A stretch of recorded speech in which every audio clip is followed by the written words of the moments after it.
Ya, mendengar komitmen pemberantasan korupsi merupakan tonggak penting dalam pemerintahan sebuah negara. Di Indonesia, berbagai upaya pemberantasan korupsi terus dilakukan meski hingga kini tabir hitam tindak pidana khusus itu juga belum hilang. Bagaimana Komisi Pemberantasan Korupsi atau KPK mewujudkan komitmen tersebut di tengah masa pandemi, serta apa sebenarnya kendala yang membuat Indonesia sulit bersih dari korupsi? Saya Puspita Ayu akan membahas hal tersebut bersama dengan Ketua KPK Firly Bahuri dalam bincang khusus Pro 3 dan RRI Net. Selamat pagi Pak Firly. Selamat pagi Mbak Tata. Ya, terima kasih sudah hadir di studio Pro 3 Pak. Ya, terima kasih sama-sama. Ini kesempatan terbaik kita.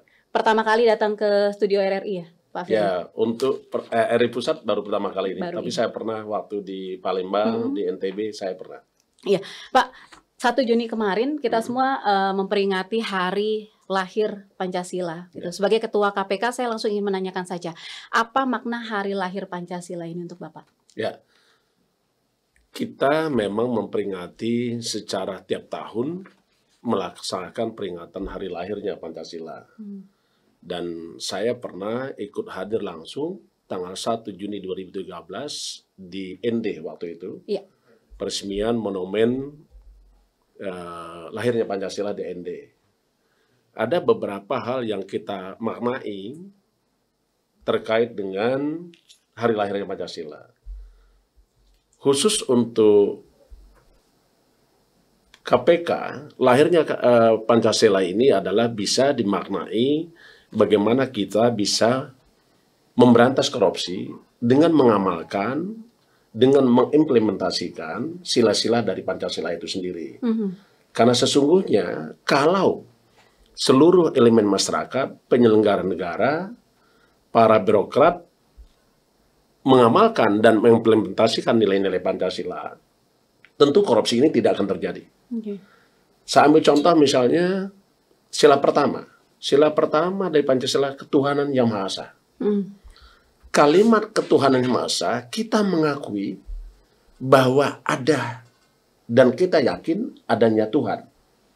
Untuk itu, karena kita yakin ada Tuhan yang selalu bersama-sama, selalu ada di kita, maka korupsi tidak akan bisa kita lakukan. Karena kita takut dengan Tuhan. Iya. Itu, saya kira itu. Jadi melakukan tindak korupsi itu sama sebenarnya dengan tidak mengakui atau melawan nilai-nilai dalam Pancasila itu kalau? Ya, kalau saya tidak hanya sekedar melawan, tetapi juga sekaligus wujud pengkhianatan terhadap nilai-nilai Pancasila itu. Sila pertama tadi, yakin kita ada Tuhan. Kita tidak akan melakukan karena takut dengan Tuhan. Yang kedua, kita juga tidak akan melakukan korupsi karena kita tahu kalau kita melakukan korupsi berarti ada hak-hak masyarakat, hak-hak asasi manusia yang kita langgar. Maka sila kedua juga tidak akan terwujud. Kemanusiaan yang adil dan beradab. Saya kira itu. Apalagi demokrasi dan lain sebagainya itu pasti nggak akan ada akhirnya, begitu ya Pak Firly ya. Dan terakhir, tidak akan mungkin kita bisa mewujudkan sila kelima dari Pancasila, keadilan sosial bagi seluruh rakyat Indonesia, kalau kita melakukan korupsi. Karena sesungguhnya kalau kita lakukan korupsi itu sama dengan saja kita mengambil hak daripada hak orang lain. Hak daripada rakyat. Padahal kita diberikan tugas untuk bagaimana kita bisa mewujudkan Indonesia yang cerdas, Indonesia yang sejahtera, dan Indonesia yang maju. Dan kita punya kewajiban melindungi segenap bangsa Indonesia dan seluruh tumpah dari Indonesia. Saya kira itu. Itu poinnya ya. Ya, poinnya itu. Baik, pendengar, sebelum saya lanjutkan, saya juga mengajak Anda, ini kami akan nanti memberikan kesempatan untuk Anda yang ingin bergabung bersama kami. Anda bisa catat line teleponnya di 0213844545. Nanti pada saatnya saya akan membuka kesempatan untuk Anda, atau Anda bisa kirimkan saja pertanyaan Anda dari sekarang ya ke WhatsApp kami di 081399399888 081399399888. Pak, di masa pandemi ini ada yang berubah tidak kegiatan khususnya memimpin pemberantasan korupsi? Tetap dilakukan dari kantor atau sekarang punya metode yang baru? Ya, sebagaimana Undang-Undang 19 tahun 2019, tugas pokok KPK itu tidak pernah surut. Pertama adalah dia melakukan pencegahan supaya tidak terjadi korupsi. Melakukan koordinasi dengan instansi terkait dan pelayanan publik. Melakukan monitoring atas pelaksanaan program pemerintahan negara. Yang ketiga adalah dia juga melaksanakan kegiatan supervisi, melaksanakan penyidikan penuntutan, melaksanakan perintah hakim dan putusan pengadilan. Artinya tugas-tugas ini tidak bisa kita abaikan. Walaupun kondisi pandemi, tetap kita bekerja keras. Walaupun memang kita harus melakukan penyesuaian terhadap wabah pandemik ini. Bahkan dalam suasana pandemik sekarang, KPK memberikan peran yang lebih besar. Kenapa? Karena ada program-program pemerintah yang telah dicanangkan dan KPK harus hadir. Ya. Misalnya mulai dari pengadaan barang dan jasa, KPK hadir. Dan KPK sudah memberikan surat edaran bagaimana tata cara pengadaan barang jasa. Donasi terhadap penanganan pandemi. Ya. Termasuk juga bantuan sosial. Ya. Termasuk juga bagaimana kita bisa membangun penyelamatan ekonomi nasional. KPK hadir. Saya kira itu. Cuma kita atur. Karena kita juga harus mengikuti arahan pemerintah tentang social distancing. Physically distancing. Sehingga kita atur. Pegawai-pegawai mana yang memang tidak bisa bekerja dari rumah, maka wajib bekerja di kantor. Tapi pekerjaan-pekerjaan yang bisa dikerjakan dari rumah, work from home, kita kerjakan dari kantor, dari rumah. Saya kira itu. Efektivitasnya masih sama, Pak? Memang ada sedikit penurunan, khususnya terkait dengan kegiatan-kegiatan lapangan. Karena tentu kita akan melakukan penyesuaian. Dan kita harus juga mengutamakan keselamatan pegawai kita. Jangan sampai kita begitu semangatnya mengabaikan keselamatan. Ingat bahwa filosof dari Italia mengatakan salus populi suprema leg esto. Keselamatan masyarakat merupakan hukum tertinggi. Ya sama. Ya. KPK juga harus begitu, harus mengutamakan keselamatan daripada pegawainya. Saya kira itu. Itu ya. Jadi makanya, tapi bukan itu alasan terus kemudian sepi dari OTT belakangan ini enggak gitu kan, Pak? Enggak. Jadi begini, kalau menyikapi OTT, saya kira begini. Kita tidak memprioritaskan OTT saja. Karena tugas pokok KPK itu setidak-tidak ada 6. Sebagaimana tadi saya sebutkan. Tetapi di dalam pelaksanaan tugasnya, KPK walaupun disebut banyak yang mengatakan bahwa sepi OTT, bukan berarti KPK tidak kerja. Karena pekerjaan KPK itu tidak hanya sekedar melakukan penindakan dengan cara OTT. Tetapi ada hal lain yang bisa lakukan. Misalnya satu, bagaimana kita bisa meningkatkan dan memberikan pendidikan masyarakat supaya masyarakat, penyelenggara negara, kalangan birokrat tidak ingin melakukan korupsi. Sasaran 3. Ya. Satu adalah jejaring pendidikan, baik itu SD, SMP, SMA, dan sampai perguruan tinggi, formal dan informal. Kedua, kita menyasar tentang penyelenggara negara dan kalangan birokrat beserta partai politik. Kita berikan pendidikan masyarakat itu. Yang ketiga, kita juga masuk di dalam badan usaha, baik itu milik negara maupun milik swasta. Karena ini adalah dari pengalaman empiris, para pihak ini ada keterkaitan terkait dengan terjadinya suatu tindak pidana korupsi. Itu yang kita sasar, Mbak. Jadi, pisau ke depannya adalah pendidikan masyarakat. Pisau lapis kedua adalah pencegahan. Pisau ketiga adalah penindakan.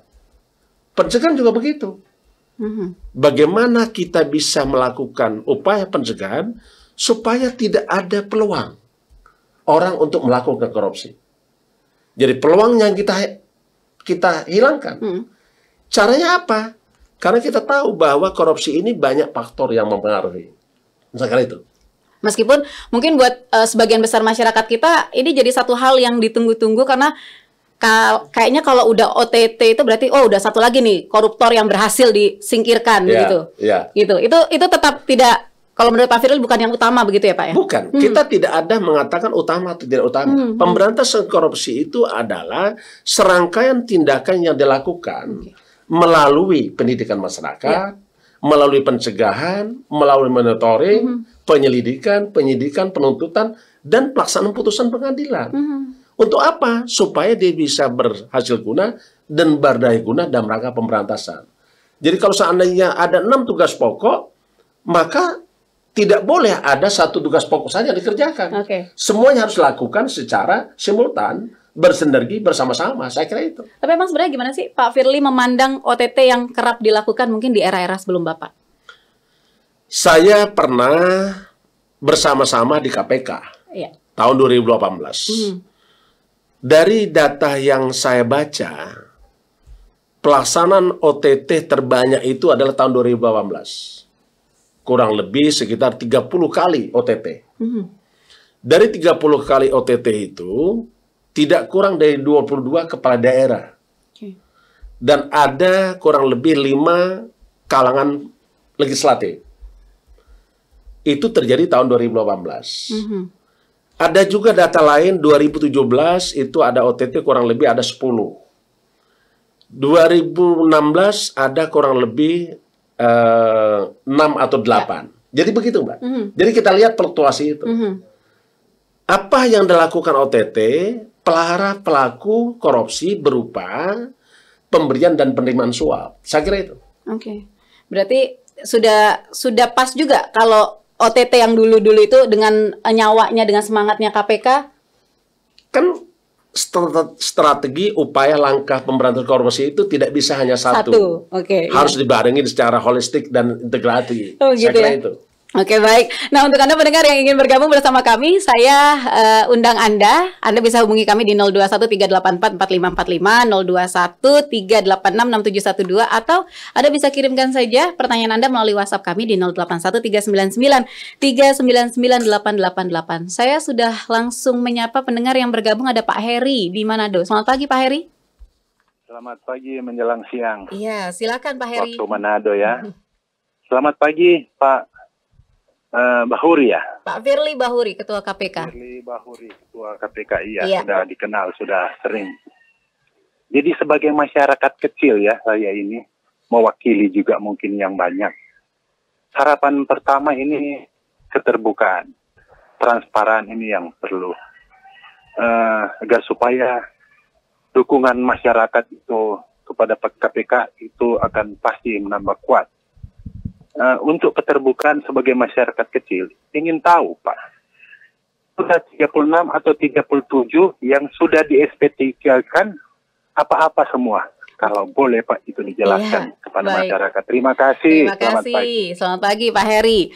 Untuk Anda pendengar yang masih ingin menyampaikan pertanyaan ya, ini selanjutnya ada Pak Purnomo di Jember. Saya juga langsung sapa. Pak Purnomo, selamat pagi. Halo.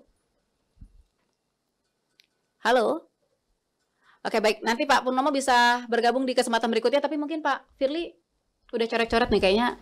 Sudah mulai ada jam. Ini dihafal dulu atau kenapa ini Pak coret-coretannya? Kan ke saya sangat apresiasi dengan memberikan pertanyaan. Kenapa? Ini adalah salah satu bahwa masyarakat itu membuktikan bahwa ada kecintaan yang mendalam kepada KPK. Kecintaan, kepedulian itulah yang diberikan oleh rakyat, oleh masyarakat terhadap KPK. Maka KPK harus sambut. Terima kasih kepada Pak Heri dari Manado yang menanyakan terkait dengan pentingnya keterbukaan dan transparan. Kita memang tidak pernah menampik asas-asas daripada tugas pokok KPK. Asas-asas yang dipegang oleh KPK pertama, satu adalah demi kepentingan umum. Kedua, demi kepastian hukum. Ketiga, karena profesionalisme. Keempat, proporsionalitas. Kelima, itu terkait dengan keterbukaan dan transparansi. Yang terakhir adalah harus menegak hormati hak asasi manusia. Boleh saja kita terbuka, tapi tetap harus pada koridor-koridor tertentu. Misalnya, jangan sampai karena azas keterbukaan, karena azas transparansi, sehingga tidak atau mengabaikan hak asasi manusia. Karena memang azas pokok tugas KPK juga harus menegak hormati hak asasi manusia. Nah, terkait dengan itu, kalau tadi kita masyarakat menantikan atau mengharapkan keterbukaan KPK, tentu kita sampaikan, termasuk dengan tadi KPK menghentikan 36 perkara dalam tahap penyelidikan, kita hentikan. Ini kita lakukan penyampaian kepada masyarakat juga terkait dengan azas keterbukaan, azas kepastian hukum, azas menghormati hak asasi manusia. Tentu ada hal-hal yang dikecualikan, tidak semua harus dibuka. Kita sampaikan ada 36 waktu yang lalu yang sudah kita hentikan. Tapi angka 36 ini kan bertambah. Karena sebenarnya saya ingin menyampaikan, KPK dalam beberapa perkara di tahap penyelidikan tidak kurang dari 366 yang harus kita selesaikan. Di tahap penyidikan juga kita juga harus selesaikan carryover dari 2008 sampai 2018 kurang lebih 133. Nah, ini harus kita selesaikan. Caranya apa? Mendingan kita lebih baik terbuka daripada kita ditanya-tanya atau dicurigai. Mendingan kita terbuka walaupun dicurigai daripada kita sembunyi-sembunyi tapi hanya untuk dipercaya. Nah, itu kita buka saja. Tapi memang yang dihentikan begitu, Pak. Itu biasanya karena apa sih, Pak, alasannya? Ya. Penghentian penyelidikan itu sebagaimana ketentuan undang-undang bahwa penyelidikan ada serangkaian tindakan penyelidik dalam rangka menemukan suatu peristiwa, apakah peristiwa ini pidana atau bukan, untuk dilakukan penyidikan. Kalau kita menemukan bukan suatu peristiwa pidana, dalam hal ini korupsi, tentu kita hentikan. Begitu juga tahap penyidikan. Kalau tahap penyidikan tidak ditemukan alat buktinya, bukan tindak pidana korupsi, atau karena demi hukum tersangka sudah meninggal dunia, atau karena sudah kedaluarsa, ya kita hentikan. Kenapa? Karena KPK menjunjung tinggi azas tugas pokok KPK, yaitu kepastian hukum. Tidak boleh kita ambang-ambangkan, digantung-gantung, sehingga bertanya-tanya kapan selesai, kapan tidak. Jangan sampai ada orang meninggal dunia, tapi dia masih mengemban status tersangka. Ini kan itu yang harus kita berikan juga kepada masyarakat. 1 atau 2 kasusnya, Pak, yang dihentikan? Saya tidak bisa menyampaikan satu persatu kasusnya, tetapi yang pasti apa yang dilakukan KPK selalu kita buka. Dan itu kita sampaikan kepada kawan-kawan media. Dan dalam kesempatan ini pun saya mewakili rekan-rekan dari KPK menyampaikan terima kasih karena sesungguhnya media telah memberikan andil besar kepada sukses kerjaan daripada KPK. Saya kira itu. Oke, kita lanjut ke penelpon selanjutnya. Ada Pak Purnomo di Jember dan nanti ada Pak Abdullah di Kulon Progo. Tapi saya ke Jember dulu, ke Pak Purnomo dulu. Pak Purnomo, selamat pagi. Halo. Halo, selamat pagi. Oke, silakan Pak Purnomo. Halo. Iya, silakan.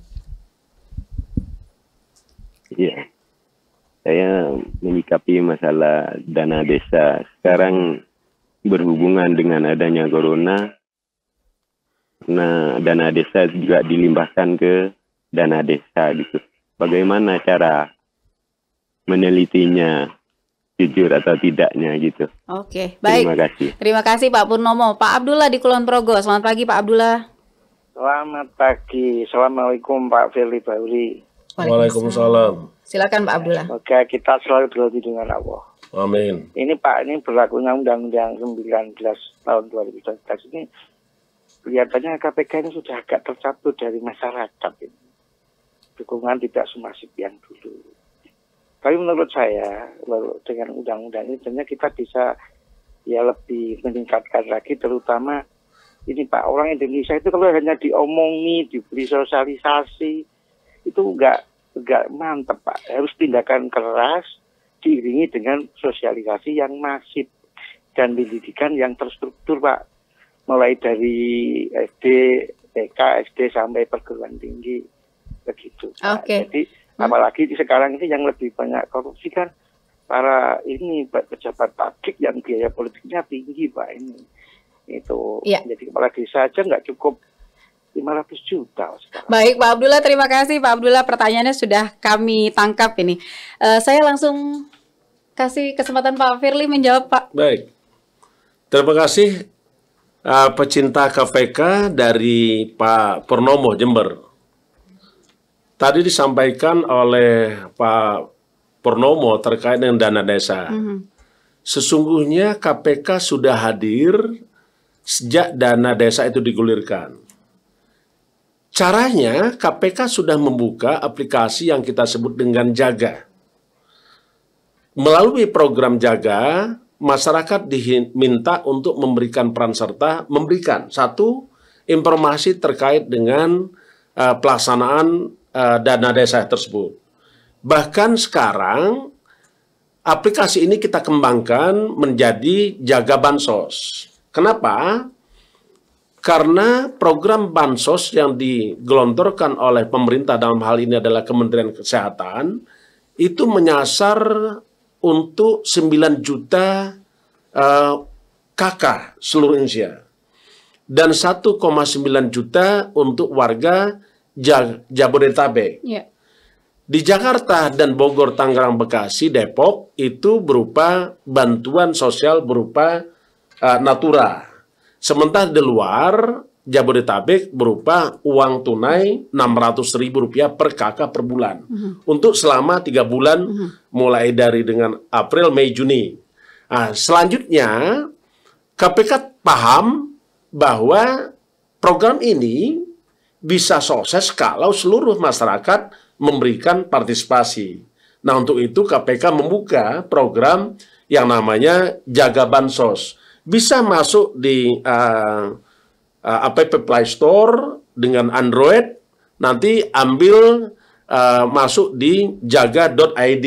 Di situ akan bisa dilihat apa yang harus dilaporkan, apakah berupa ada yang tidak menerima, apakah kualitas bansosnya kurang, ataukah ada dananya tidak sampai seutuhnya, boleh disampaikan. Dan kita respon.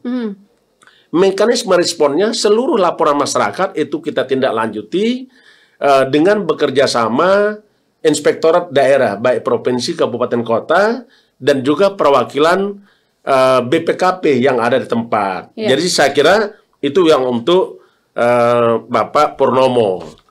Selanjutnya, satu lagi tadi Pak Abdullah dari Purwokerto ya? Kulon Progo. Oh, Kulon Progo, mohon maaf. Iya.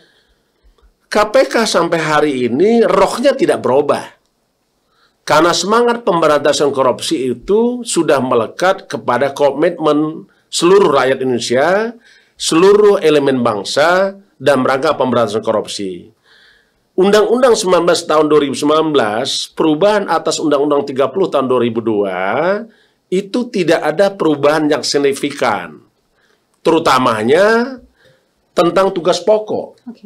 Tugas pokok KPK dalam Undang-Undang 30 tahun 2002 hanya 5. Sementara tugas pokok KPK berdasarkan Undang-Undang 19 2019 menjadi 6. Bahkan kewenangan KPK pun tidak ada yang bergeser. Tidak ada kata yang berubah. Tidak ada kalimat yang diganti. Dan itu masih tercantum di dalam pasal 12 Undang-Undang 19 tahun 2019. Jadi kewenangannya tidak ada yang degradasi, nggak ada, Mbak. Tadi terima kasih kepada Pak Abdullah yang juga menyampaikan untuk sosialisasi secara masif. KPK sadar bahwa pemberantasan korupsi ini tidak bisa dikerjakan oleh satu pihak, satu kementerian, satu lembaga, atau bahkan oleh institusi KPK sendiri. Untuk itu KPK sekarang ini mengedepankan 3 pendekatan untuk pemberantasan korupsi. Pendekatan pertama kita kedepankan adalah pendidikan masyarakat. Apa tujuannya? Tujuannya supaya seluruh masyarakat, penyelenggara negara, kalangan birokrasi tidak ingin melakukan korupsi. Begitu sasarannya ada. Satu adalah kelompok jejaring pendidikan, baik formal maupun informal. Yang kedua adalah kalangan penyelenggara negara, birokrat, dan partai politik. Kenapa? Karena memang ini yang harus kita kedepankan, bagaimana kita membangun bahwa politik berintegritas, sehingga para pihak yang terpilih sebagai penyelenggara negara, apakah itu sebagai legislatif maupun eksekutif, tidak ada keinginan untuk melakukan korupsi. Begitu juga dengan badan usaha milik negara dan badan usaha swasta. Juga tidak ingin melibatkan diri dalam praktek-praktek korupsi. Ini yang kita kenal dengan pendidikan masyarakat secara simultan. Dan kedua, pendekatan adalah pencegahan. Pencegahan ini menjadi penting karena ada teori yang kita sebut adalah, ada yang disebut dengan GON teori. Ada itu karena orang keserakahan, karena ada kesempatan, dan ada karena kebutuhan, ada juga karena kehukumannya ringan atau eksplosus. Tapi kita tambah lagi, korupsi itu muncul karena sistem. Bisa karena sistemnya lemah, atau disebut dengan weak system, bisa karena sistemnya buruk, bad system, ada karena sistemnya gagal. Nah, ini merupakan domain dari kedeputian pencegahan. Untuk apa? Kita lakukan perbaikan sistem sehingga tidak ada peluang bagi orang untuk melakukan korupsi. Tidak ada kesempatan orang untuk melakukan korupsi. Terakhir baru, kalau masih ada yang melakukan tindak korupsi, ya kita lakukan penangkapan, penindakan secara tegas. Saya kira itu, Pak. Jadi itu ya tiga pendekatan itu. Dengan gaya pendekatan yang Pak Firly ini yang sepertinya beda begitu dari era-era sebelumnya, cukup dirasa sudah cukup efektif belum? Ya, jadi begini, Mbak Tata dan seluruh pendengar sekalian yang saya cintai, pemberantasan korupsi itu tidak bisa hanya dilakukan dengan salah satu pendekatan.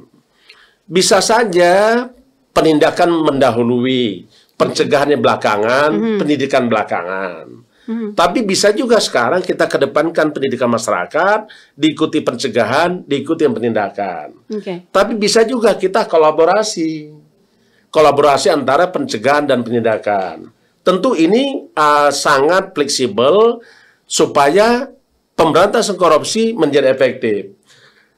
Yang melakukan pemberantasan korupsi dengan 3 pendekatan bukan hanya KPK Republik Indonesia. Kita lihat Hong Kong pun itu melaksanakan pemberantasan korupsi dengan 3 pendekatan. Pendidikan masyarakat, pencegahan, dan penindakan. Brunei juga begitu, melakukan hal yang sama. Malaysia juga begitu, melaksanakan yang sama. Saya kira itu. Nah ini menariknya, memang kan tidak hanya di Indonesia saja melakukan langkah-langkah yang sama, tapi kalau dibanding dengan misalnya Malaysia dan Brunei saja, karakter budayanya hampir sama, tapi sepertinya indeks kepuasan masyarakat terhadap pemberantasan korupsinya jauh lebih tinggi. Ini kalau berdasarkan data yang saya punya nih Pak, indeks pemberantasan korupsi masyarakat itu kan kayaknya kalau nggak salah nilainya hanya di sekitar 40 dari 100. Nah, kalau dari KPK melihat tingkat kepuasan masyarakat, jadi gini, itu bukan angka tingkat kepuasan. Ada satu cara untuk mengukur apakah pemberantasan korupsi di suatu negara itu efektif atau tidak. Itu menggunakan yang disebut dengan CPI, Corruption Perception Index, atau indeks persepsi korupsi. Nah, Indonesia 3 tahun terakhir menunjukkan angka peningkatan, walaupun memang tidak bisa kita samakan dengan Malaysia, Singapura. Misalnya tahun 2019 kemarin kita mendapat angka di 40. Tahun 2018 itu di angka 38. 2017 juga 38, 2016 juga 37 dan 36 sebelumnya, di 2015. Nah, angka-angka ini cukup mengembirakan kita walaupun belum semuanya bisa memuaskan. Kenapa? Karena pemberantasan korupsi tidak hanya dari satu sektor. Ada sektor-sektor lain yang harus kita benahi. Misalnya, sektor pelayanan publik. Itulah makanya KPK sekarang di dalam arah kebijakan umumnya juga menyasar ke tata niaga dan pelayanan publik. Di samping itu ada juga sektor lain yang harus dibenahi terkait dengan sektor di bidang politik. Juga kita harus dilakukan. Tentu ini tidak bisa seperti membalikkan telapak tangan karena prosesnya akan panjang dan ini perlu bekerja sama seluruh elemen masyarakat. Angka 40 itu sebenarnya juga angka cukup mengembirakan kalau kita bandingkan dengan Cina dan India. Cina dan India berada di angka 41. Saya kira kenapa kita membandingkan dengan Cina dan India? Pertama, India dan Cina jumlah penduduknya cukup 1,5 miliar. Indonesia juga demikian. Jadi saya kira kita jumlahnya kurang lebih 267 juta. Iya. Jadi apple to apple-nya mungkin tidak bisa kalau dengan Malaysia, dengan Brunei, karena berbeda. Iya. Ya, saya kira itu. Oke. Jadi kalau misalnya bicara soal keberhasilan begitu, sebenarnya Pak ada indikatornya tidak dari kalau kita lihat sesuai amanah negara itu, kalau KPK dikatakan nih berhasil melakukan pemberantasan korupsi, apa aja indikatornya sebenarnya? Sebenarnya begini Mbak, sebelum saya ingin menjawab pertanyaan Mbak Tata, tentu kita harus pahami bahwa apa sih sebenarnya penyebab korupsi? Itu dulu yang pertama. Iya. Karena tidak mungkin kita bisa menemukan strategi upaya pemberantasan kalau kita tidak tahu penyebabnya. Oke. Nah, Locke Acton mengatakan bahwa korupsi itu muncul karena kekuasaan. Power stands corrupt. Absolute power corrupt absolutely. Nah, terkait dengan itu maka para pihak yang akan memegang kekuasaan ada caranya untuk memberantas korupsi. Apa? Kita harus bangun integritas. Kami mencoba untuk merumuskan bagaimana supaya korupsi itu tidak muncul karena kekuasaan.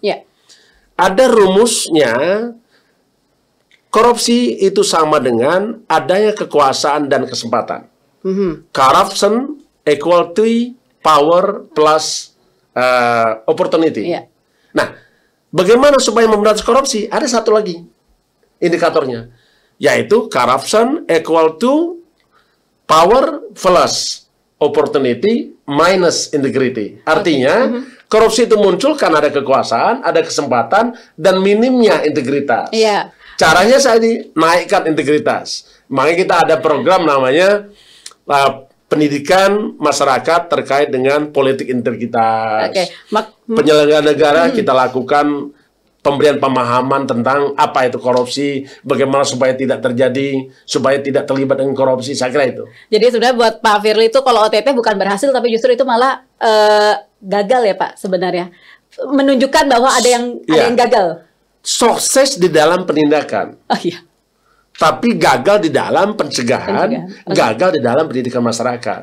Saya kira itu. Baik, kita akan kembali sapa pendengar yang sudah bergabung. Ini sepertinya sudah banyak yang menunggu. Saya langsung sapa Pak Edi di Solo. Selamat pagi Pak Edi. Pagi Mbak Tata. Silakan Pak Edi. Pagi Pak. Ya, ini saya kan memang orang kecil dan bodoh-bodoh aja. Tapi saran simpel itu sing dulu Ahok teriak-teriak. Pembuktian terbalik. Itu DPR sama Presiden Pak Jokowi bisa nganjurkan. Nah itu kalau secepatnya bisa berlaku undang-undangnya, itu kan bagus sekali. Akan simpel lagi, kalau Bapak bisa nganjurkan, setiap di kantor pemerintah daerah, di depan dikasih baliho. Anti korupsi, kalau meninggal tidak membawa apa-apa. Yang gede tulisannya, gede gitu. Setiap kantor-kantor setiap daerah, mau kurang apa, kasih nggak apa-apa. Ya. Bahkan kalau bisa lagi, kan ini kalau hukum mati kan katanya ham bagaimana. Nah, ini kan buat Indonesia tuh kalau buat simpel aja kalau orang mau mengurangi buat korupsi. Baik. Lain-lainnya aku nggak paham, tapi itu aja. 100 juta mati atau 1 M mati, sepakat. Iya. Baik, terima kasih Pak Edi di Solo. Dia sepertinya sarannya lebih ke hukumannya begitu ya. Lalu Pak Ibu Harimun kali ini dari Jakarta. Bu Harimun, selamat pagi. Halo? Oke, terputus ya. Sebelumnya ada WhatsApp juga dari pendengar Pak Firly dari Pak Fadil di Madiun. Mau menanyakan apakah dalam masa pandemi ini ada aparat atau pihak-pihak yang memanfaatkan melakukan tindak pidana korupsi. Dan kenapa juga di Indonesia sampai sekarang masih terjadi tindak pidana korupsi. Terima kasih. Baik, itu dulu pertanyaan yang mungkin saya kasih kesempatan Pak Firly untuk jawab. Tadi ada beberapa saran dan masukan juga dari pendengar. Silakan Pak. Baik. Terima kasih kepada Pak Edi dari Solo atas respon yang mengikuti acaranya yang diselenggarakan oleh RRI Pusat. Sarannya sangat bagus Pak, undang-undang pembuktian terbalik itu kita sudah sampaikan kepada para pihak khususnya kalangan legislatif untuk segera membahas tentang undang-undang pembuktian terbalik khususnya perkara korupsi. Itu adalah kewenangan daripada legislatif. Namun demikian, tadi ada saran yang bagus, yaitu membuat himbauan di depan kantor-kantor pemerintah daerah, kalangan lain, untuk memberikan himbauan bahwa ancaman hukuman terhadap tindak korupsi itu adalah hukuman mati, misalnya begitu. Saran ini sebenarnya sudah kami laksanakan, Pak Edi, karena kita kenal dengan program inisiatif anti korupsi. Di dalam pandemik ini, kami tidak pernah berhenti-henti, tidak pernah bosan-bosan untuk menyampaikan bahwa tindak pidana korupsi yang dilakukan dalam masa bencana atau pandemi COVID-19, ancaman hukumannya adalah hukuman mati. Tentang proses hukumnya, tentu kita mengikuti sebagaimana ketentuan hukum yang berlaku. Karena sesungguhnya juga, asas-asas tugas pokok KPK, salah satu diantaranya adalah menegak hormati hak asasi manusia. Saya kira itu. Yang berikutnya terkait dengan pandemi COVID-19. Tadi disampaikan oleh Pak siapa tadi? Pak Aldo tadi lewat WhatsApp ya. WhatsApp. Ini saya kira Pak, KPK sudah berperan dan terus berperan dalam rangka penanganan khususnya pengawasan anggaran yang digunakan untuk penanganan COVID-19. Mulai dari pengadaan barang jasa, bantuan sosial, donasi pihak ketiga, termasuk juga terkait dengan pengadaan alat-alat kesehatan. Bahkan KPK sudah membuat surat edaran tentang tata cara pengadaan barang jasa, tata cara bantuan sosial, tata cara menerima bantuan donasi. Dan sampai hari ini pihak KPK dalam rangka pencegahan tindak pidana korupsi dalam wabah pandemi COVID-19, KPK menugaskan pegawainya di gugus tugas penanganan pandemi COVID-19 di Badan Nasional Penanggulangan Bencana. Saya kira ini yang sudah kita lakukan, dan kami juga terus melakukan tugas pokok KPK, melakukan pencegahan, melakukan koordinasi dan monitoring. Karena amanat undang-undangnya seperti itu. Kami komunikasi dengan Menkes, komunikasi dengan Menteri Sosial, komunikasi dengan para Menteri Kabinet Indonesia Maju, melakukan kegiatan pendampingan, monitoring, bahkan terakhir kita buka layanan informasi pengaduan masyarakat yang kita sebut dengan Jaga Bansos. Saya kira itu. Pak, lebih puas mana Pak pada saat menjadi polisi, begitu, sama Ketua KPK? Saya, ini karena pertanyaan pribadi ya. Iya. Jadi saya harus jawab dengan kata-kata saya. Saya tidak pernah tidak bersyukur. Dan itulah yang modal kita bekerja. Pertama, bersyukur. Kedua, ikhlas. Ketiga, sabar. Bersyukur, ikhlas, dan sabar dengan apa yang telah diberikan Allah SWT, Tuhan Yang Maha Esa kepada kita saat ini. Juga kita terus bersyukur, bersabar, dan ikhlas dengan apa yang akan diberikan di waktu yang akan datang. Jadi saya kira dimanapun juga kita bertugas, tentu nanti pada akhirnya, pada saatnya kita juga dimintain pertanggungjawaban oleh Allah SWT di pengadilan akhirat. Itu yang paling penting. Jadi bukan sekedar mencari kepuasan saat ini, saat datang, bukan hanya sekedar kepuasan di duniawi. Saya kira itu. Tapi kayaknya nggak pengen jadi politisi ya? Hah? Nggak pengen jadi politisi. Mudah-mudahan saya tidak ada niat untuk menjadi politisi. Saya hanya mengabdi saja kepada masyarakat, bangsa, negara. Saya kira itu. Oke, baik. Pak, kita sapa pendengar lagi. Sudah ada Pak Jali dari Palu. Pak Jali, selamat pagi. Halo. Halo Pak Jali, bisa dengar suara saya? Oke, terputus ya Pak Jali. Pak Zaki tadi ya. Pak Zaki juga sudah bergabung melalui line telepon. Nah, kalau Anda pendengar masih ingin menyampaikan pertanyaan, masih ada sedikit waktu, Anda bisa sampaikan melalui WhatsApp di 081399399888. Pak Firly ini kan sebenarnya punya gaya yang berbeda dalam memimpin KPK, begitu. Dari pemimpin-pemimpin KPK sebelumnya. Apa referensinya dari mana begitu? Melihatnya siapa, ada tidak Pak tokoh yang jadi, ini kalau nanti melakukan ini keren juga nih, begini diterapkan di Indonesia bisa juga, ada nggak Pak? Menyikapi pertanyaan barusan, saya memang tidak pernah untuk membandingkan sekarang dan masa lalu. Karena itu bagi saya, bagi kami di KPK, Anda jangan pernah bertanya Anda berasal dari mana. Tapi tanyalah pada diri Anda, apa yang Anda berikan untuk sekarang.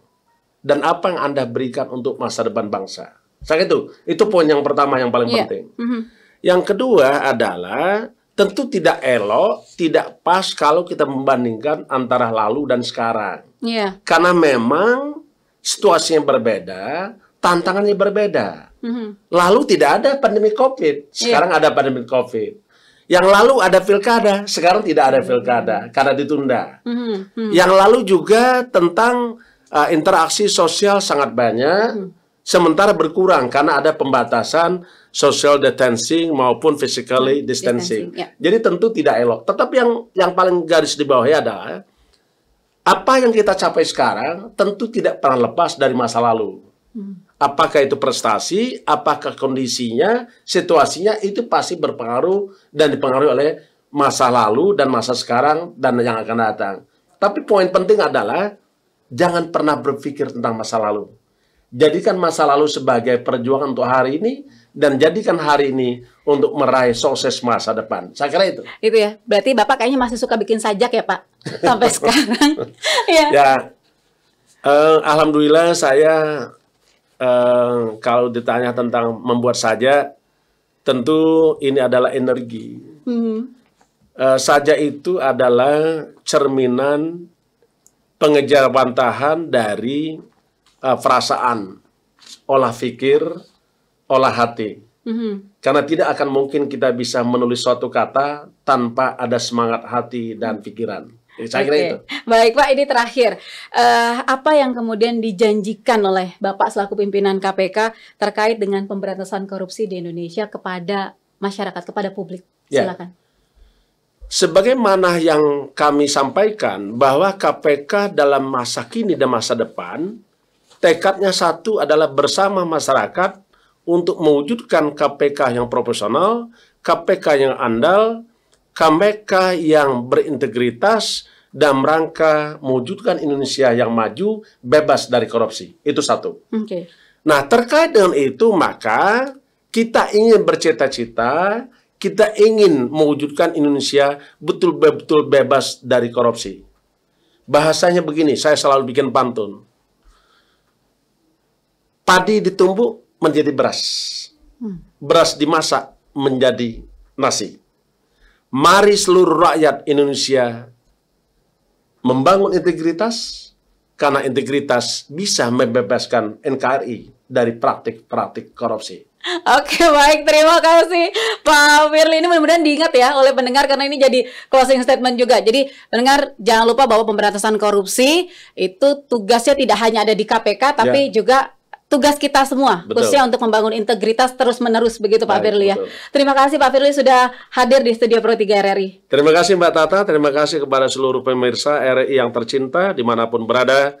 Salam kebangsaan, selamat merayakan hari lahirnya Pancasila. Jadikan Pancasila sebagai falsafah dan diamalkan serta diimplementasikan dalam kehidupan kita sehari-hari dan rangka pemberantasan korupsi. Baik, demikian mendengar Ketua Komisi Pemberantasan Korupsi Firly Bahuri dalam bincang khusus Pro 3 RRI dan RRI Net. Saya Puspita Ayu pamit undur diri. Terima kasih, sampai jumpa.